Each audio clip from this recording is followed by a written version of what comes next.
A stop work order can derail a construction job fast.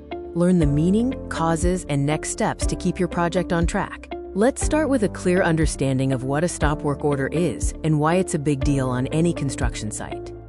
A stop work order is an official directive requiring work to stop immediately due to safety issues, code violations, or permit problems. Once issued, crews stop, schedules slip, costs rise, and the pressure is on to fix the problem fast while inspectors and owners are watching. Several authorities can issue a stop work order depending on the violation and the project. Building inspectors or authorities having jurisdiction often issue orders for missing or incorrect permits or work that doesn't match approved plans.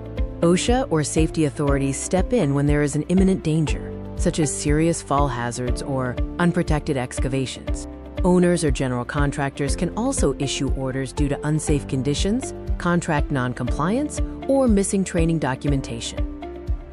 Most stop work orders are entirely preventable. They usually happen when safety practices and documentation aren't aligned.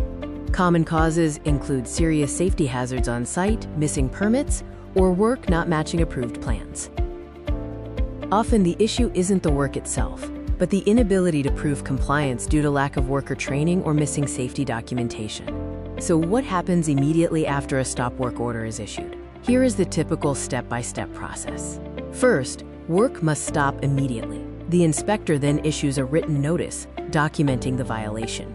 Next, the hazard must be fixed or permits secured. Proof of these corrective actions must then be submitted. Work can only resume after a required reinspection and formal approval from the issuing authority. When faced with a stop work order, clear and professional responses are key to minimizing downtime. The practical approach involves correcting the hazard immediately, documenting those corrective actions with photos and notes, and gathering all necessary permits and records. Submit any required written responses, confirm the reinspection steps, and diligently follow up until you receive official approval to resume work. The best way to deal with stop work orders is to prevent them entirely through consistent safety systems.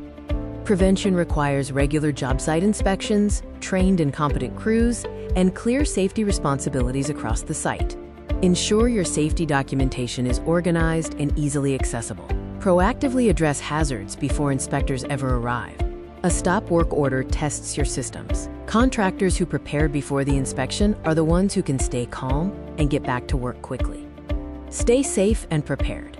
With the right safety support in place, inspections become manageable and work keeps moving. Explore Safety Evolution's professional services to get help today.